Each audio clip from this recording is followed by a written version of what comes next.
Hello guys! So welcome back sa Alex Sub channel. Ito na yung part 2 ng tutorial natin para sa glove-controlled Mecanum car. In this video, i-discuss natin ang diagram and code. So bago tayo mag-proceed sa wiring, quick discussion lang muna tayo para malinaw ang concept ng project. Ang project na ito ay isang robotic car na kayang gumalaw in all directions, forward, backward, sideways, left and right, turn right and left, and rotate in place. Nagagawa natin yan dahil gamit natin ay Mecanum wheels na espesyal na klase ng gulong na kaya mag-slide sa sides. Hindi lang simpleng forward-backward tulad ng ordinary wheels. Ang pinaka-unique na feature ng project ay nakokontrol natin ng robot gamit ang galaw ng kamay. Sa glove, meron tayong MPU 6050 sensor na nagbabasa ng movement at tilt ng kamay natin. Yung data na yan ay naipapadala wirelessly gamit ang ESP-NOW protocol through an ESP32 microcontroller na nakakabit sa glove. Tapos sa side naman ng robot, meron ding ESP32 receiver na tumatanggap ng movement data at ginagamit ito para i-control ang motors ng robotic car. So, let's discuss now the diagram. Yung mga components sa FreeSync diagram ay naka-orient based sa actual hardware setup natin. Kaya kung paano sila naka-layout sa diagram, ganun din dapat sa physical build para hindi nakakalito sa wiring. So, makikita nyo, ito yung ating ESP32 with expansion board, dalawang L298N motor drivers, 4 DC motors with Mecanum wheels, battery pack, barrel jack adapter, and switch. So una, yung positive wire or yung red wire mula sa 18650 battery pack, dadaan muna sa switch. Ito yung magiging main on and off control ng buong system natin. After ng switch, tsaka lang siya papasok sa positive terminal ng barrel jack adapter. Yung negative wire o black wire wala na siyang switch, diretso na agad sa negative terminal ng barrel jack. Tapos, from the barrel jack, pinapower natin ang ESP32 board, and not just that, yung 12 volts input ng L298N motor driver, ikakabit din natin sa same positive line galing sa barrel jack. So, parang nag-share ng power ang ESP32 at L298N galing sa same battery pack. And don't forget na kailangan ng common ground, so dapat ang ground ng ESP32, L298N at battery pack ay magkakadugtong. Okay, punta naman tayo sa motor connections. Dito, gumamit tayo ng dalawang L298N motor driver modules, isa para sa left side at isa para sa right side ng ating Mecanum car. Sa L298N number 1 na para sa left side motors, ang out 1 at out 2 ay nakakabit sa front left motor. Habang ang out 3 at out 4 ay nakakabit naman sa rear left motor. Sa kabilang side naman, yung L298N number 2 para sa right side, out 1 at out 2 ay nakakonekta sa front right motor, at out 3 and out 4 ay para sa rear right motor. Ganito ang setup para makontrol natin ng hiwa-hiwalay bawat gulong. Next, yung control pins naman, kinonect natin ng mga IN pins ng L298N modules papunta sa ESP32 microcontroller. Para sa left motor driver, ito ang mga connections. So, we connect the GPIO5 papunta sa IN1, GPIO18 sa IN2, GPIO19 sa IN3, at GPIO21 sa IN4. Ito yung mga control lines para sa front left at rear left motors. Para naman sa right motor driver, ang connections ay GPIO22 sa IN1, GPIO23 sa IN2, GPIO25 sa IN3, at GPIO26 sa IN4. Ito naman ang nagko-control sa front right at rear right motors. And with this setup, kaya na natin makontrol individually ang bawat gulong. Punta naman tayo sa ating glove controller circuit diagram. Tulad ng dati, nakabase pa rin sa actual orientation ng hardware ang layout natin sa FreeTSync. Kung mapapansin ninyo, andito ang mga main components, ang ESP32 module with expansion board, ang MPU 6050 motion sensor, isang push button, ang battery pack, barrel jack adapter, at ang switch. Para sa power setup, ganito ang connection. Unang-una, yung positive wire o yung red wire mula sa 18650 battery pack, dadaan muna ito sa switch. Ibig sabihin, bago pumasok ang power sa system, kailangan munang naka-on ang switch. Pagkatapos ng switch, doon pa lang siya papasok sa barrel jack adapter na nakakonect naman sa expansion board para masuplayan ng power ang ESP32. Samantala, yung negative wire o yung black wire galing din sa battery pack, diretsong nakakabit na sa barrel jack adapter. Ngayon, punta naman tayo sa connections ng MPU 6050 at push button papunta sa ESP32. Ginagamit natin dito ang I2C communication protocol. Yung VCC pin ng MPU 6050 ay nakakabit sa 3.3 volts ng ESP32, habang ang ground pin ay nakakonect sa ground ng ESP32. Standard power supply connection lang yan. And pagdating naman sa communication lines, yung SDA pin ng MPU 6050 ay nakakabit sa GPIO21 ng ESP32, at ang SCL pin naman ay papunta sa GPIO22. And tandaan, ang mga pins na ito ay ginagamit sa I2C protocol para makapagbasa tayo ng motion data galing sa MPU 6050. Sunod, tingnan natin ang push button. Simple lang ang connection nito. Isang pin ng push button ay nakakonect sa GPIO4 ng ESP32 at yung kabilang pin ay diretso sa ground. Sa code natin, isiset natin ang GPIO4 as input pull-up. Ibig sabihin, normally high siya at magiging low kapag pinindot. Perfect para magbasa tayo ng simple high or low states. Ang buong glove setup natin na ito ang magbibigay ng manual control sa Mecanum car gamit ang galaw ng kamay at pindot ng button para magbigay ng command sa motors. Yung glove at car ay nagko-communicate via ESP now, meaning hindi natin kailangan ng Bluetooth or Wi-Fi router. Pairing is done using each other's MAC address for fast and direct data transmission. So ayun guys, na-discuss na natin ang full circuit diagram from power setup hanggang sa motor at glove controller connections. This time, pag-uusapan naman natin ang code at kung paano na-detect ang hand gestures gamit ang MPU 6050 para mapagalaw ang ating Mecanum car. Pero bago tayo mag-jump sa ating code, siguraduhin muna natin na kompleto ang mga kailangan nating tools para gumana ng maayos ang ating glove-controlled Mecanum car project. Since ang gagamitin natin ay ESP32, kailangan muna natin itong iset up sa Arduino IDE. Una, buksan nyo ang Arduino IDE. Pumunta sa File, Preferences. Makikita nyo dyan ang Additional Boards Manager URLs field.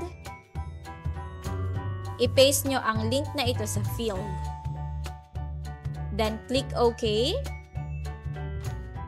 Ngayon, pumunta tayo sa Tools, Board, Boards Manager. Sa search bar, i-type ang ESP32. Kapag lumabas na, i-click nyo ang Install. Kapag natapos yan, installed na ang ESP32 board sa Arduino IDE nyo. Then, let's install required libraries. Good news guys, hindi na natin kailangang i-install ang ESP Now, Wi-Fi.h at Wire.h kasi built-in na sila sa ESP32 board package. Pero may isa tayong kailangan i-install manually, the MPU 6050 library.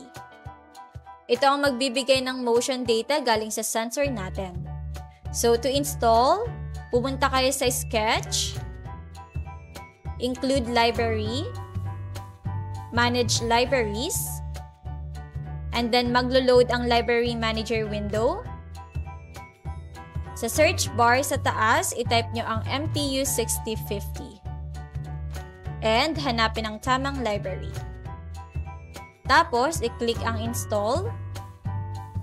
And ayun na. Kumpleto na lahat ng kailangan natin. Pwede na tayong dumiretso sa coding part. Una, kunin muna natin ang MAC address ng ating receiver, which is the Mecanum car. Importante ito kasi gagamitin natin ang MAC address na yan para makapag-send ng data from the glove controller papunta sa car using ESP-Now. So, ang ginagawa ng code na ito ay simple lang. Una, ini-import natin ang wifi.h library para ma-access natin ang Wi-Fi functions ng ESP32. Then, sa set of functions, sinisimula natin ang serial communication para makita natin ang output sa serial monitor. Pagkatapos, sinet natin ang Wi-Fi mode sa Wi-Fi station. Ibig sabihin, station mode lang siya, hindi access point. Sa mode na ito, makikita natin ang MAC address ng ESP32 na kailangan nating i-copy. Sa dulo, nilalabas natin ang MAC address sa serial monitor gamit ang serial.printin Wi-Fi MAC address.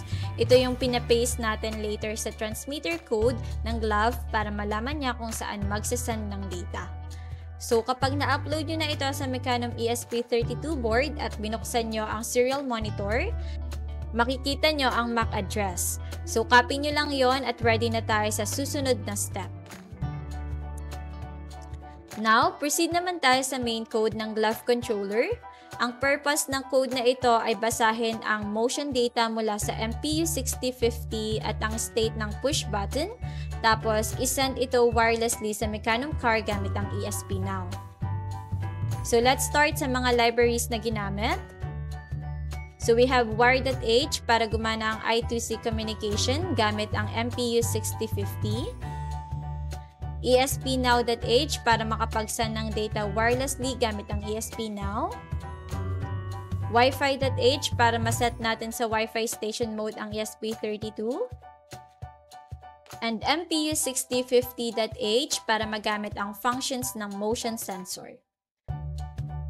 Next, nakadeclare ang push button sa GPIO pin 4 at ang MAC address ng receiver ESP32 ay nakastore sa receiver address. Then, gumawa tayo ng struct message kung saan nakalagay ang mga data na ipapasa. Acceleration value sa X, Y, at Z axis. At ang mode ng car depende sa state ng push button. Sa setup function, ina-activate ang serial monitor para sa debugging at sinet ang ESP32 sa station mode at dinedisconnect muna ito sa anumang Wi-Fi network. Ang push button ay nakaset bilang input gamit ang built-in pull-up resistor, kaya high ito kapag hindi pinipindot at low kapag pinindot. Sineset up din ang ESP-Now protocol. Kung successful ang initialization, mag-add tayo ng peer gamit ang MAC address ng car para alam ng controller kung saan ipapadala ang data. May callback function na rin para makita sa serial monitor kung successful ang bawat send. Then, initialize ang I2C at ang MPU 6050 sensor at tinitest kung maayos ang pagkakabit ng sensor. Kung may problem, may lalabas na warning sa serial monitor. Sa loop function, tuwing every 100 milliseconds na minomonitor gamit ang millis para hindi gumamit ng delay, kinukuha natin ang acceleration values mula sa MPU 6050 sa X, Y, at Z axis gamit ang get acceleration X, get acceleration Y, at get acceleration Z. Kasabay nito, binabasa rin natin ang state ng button. Kapag pinindot ito, ang mode ay magiging true na nangangahulugang strafe mode at kapag hindi, ito ay false o turn mode. Lahat ng values na ito ay nilalagay sa data to send the struct at ipinapadala sa Mecanum car gamit ang ESP-Now send function. Sa kabuuan, ang code na ito ang nagsisilbing gesture-based controller na naka-glove. Gumagamit ito ng motion sensor para malaman ang galaw ng kamay at button press para magpalit ng mode ng car movement. Ang lahat na ito ay wireless at real-time kaya pwedeng makontrol ang Mecanum car gamit lamang ang kamay. Next, pumunta naman tayo sa code natin para sa Mecanum car.